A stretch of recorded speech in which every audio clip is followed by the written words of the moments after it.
What's up guys, Ken here, and tonight we are reviewing a RockShox SID XX front suspension fork. You may already know that I am a Xloc, my DD60 old school fan, and also lefty, certainly. But let's talk about this one. It is quite popular. I'm gonna tell you just a couple of informations about its features, and if you've got one, if you've been testing one, let us know in the comments what do you think about it. Let's see first how it looks like. It's almost all black, except for the steerer that you don't actually see when it's assembled to the bike. It looks kind of cool. Let's weigh the fork first. RockShox would claim 1630 grams for this version. This is a XX 27.9 inch wheel model, and it has 120 millimeters of travel, and my scale will tell us alright, the scale shows us 1637 grams, so we can actually say that this is exactly what RockShox claim. Nice. Is it heavy? Is it light?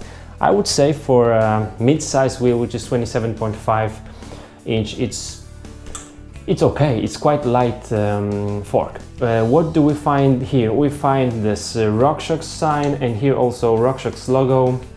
We do have a scale that is very helpful, along with this rubber, to set the sag and also to see how much of the travel we are using during our rides. You've seen already this XX 27.5, that's the model, and also we have here a solo air spring, and it's powered by SRAM.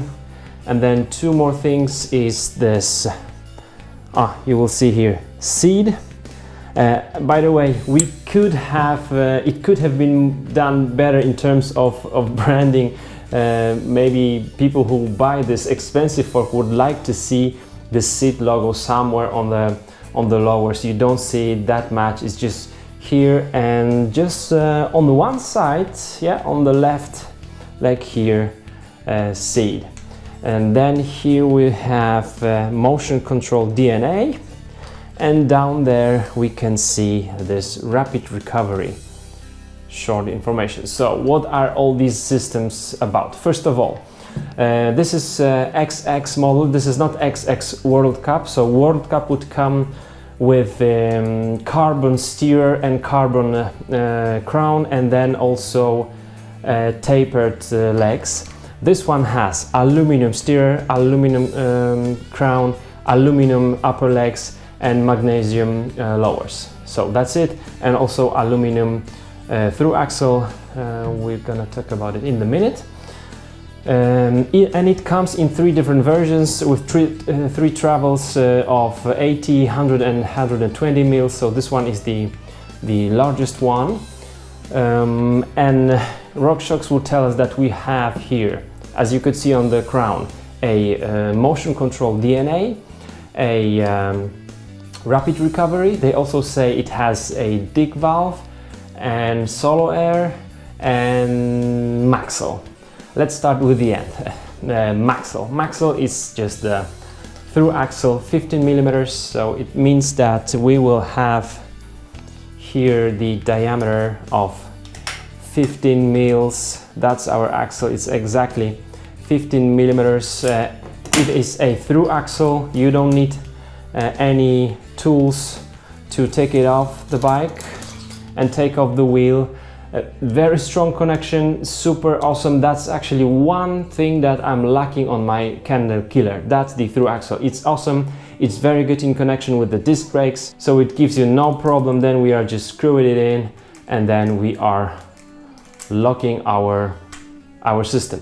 Maxle 15, so 15 millimeter through axle. I recommend to be racing in cross country today with this stuff.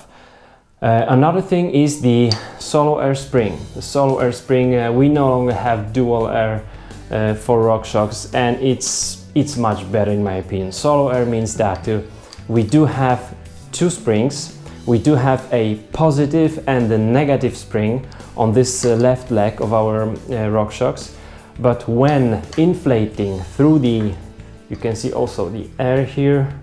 When we take it off, there will be a shredder valve, and by inflating through this valve, we are actually putting some pressure both to the positive and negative spring. Negative spring is of course much smaller, and the pressure ratio is set just by RockShox, it's default, and we are not setting it up. So no longer two valves for positive spring and negative spring. It's easier to set up, and actually many riders would rather have just problems with the dual spring, so dual air. So solo air is just enough, and the fork is really working well in the terrain. Now we could see here this motion control DNA.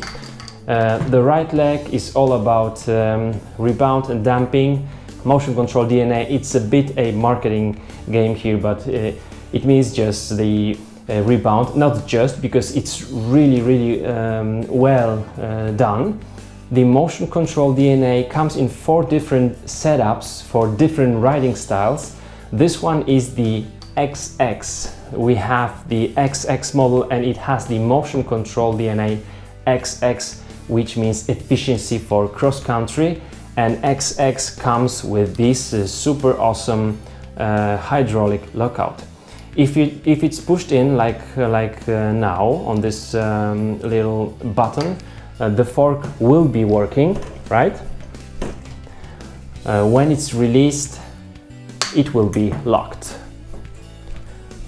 And then the other system RockShox is bragging about here is also the float gate, and that means when the button is released, so the fork is locked.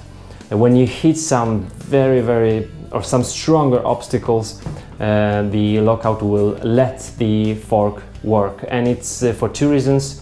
Reason number 1 is our safety, and reason number 2 is also safety of the hydraulic lockout. Hydraulic lockout is very well done, it's light, and it works in all conditions, wet, dirt, anything. It's much better than those lockouts that are operated by a cable. There is no cable here, we have hydraulic lockout, very well done, Xloc out, cool stuff, we like it. So motion control DNA XX come with Xloc hydraulic lockout.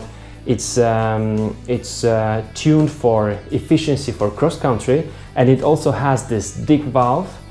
Dig valve means a redesigned piston that allows for better work of our fork for high speed and low speed compression. And then once again, also in terms of the rebound, you saw already this rapid recovery rebound. It's adjustable, so you can adjust it for lower speed or higher speed, but rapid recovery means that you are almost never running out of your travel. The fork will be able to recover on the consecutive bumps. So when you're riding like through many different like routes in the forest, the fork will be recovering between them, so that you won't run out of your travel and still be safe, and your ride will have more control. I think that's roughly all the systems here. Rapid recovery, dig valve for high-low compression, high-low speed compression, motion control XX with the hydraulic lockout. Yeah, and one more is the power bulge. It's something, sorry, bear with me and my English, I'm trying really to improve. I think it's coming along. The power bulge is just the swallowed lowers just in this this area here. Maybe you don't see it. It's not from the inside of the leg, but only from the outside here. I can feel it, and we see it just a little bit. It's made for reinforcing the lowers and allowing for larger bushings, and we can measure this also. The leg has normally it has some 38.5 mils, and here where it's swallowed with this power bulge system, it has 39 point something, so it's like 1 millimeter of a difference. You can feel it, you can see it actually from outside, maybe you see it as well. The riders using those forks do not complain on the stiffness, so it has the stiffness, it works fine. In my opinion, solo wear is just enough. We don't have to be spending so many hours and checking the stuff in the terrain and coming back home, or just, you know, pumping up our fork somewhere in the forest on our paths. Solo air works just fine. It's a bit lighter, it's easier, and that's something that we really need. Here we can see also small informations about how many PSIs we should put into the solo air spring for our weight, for rider weight. So I'm 76 now. I would have to inflate it to 105 to 120 PSIs. All right, if you have more questions, I can do some measurements, I can just check out some other features on this fork.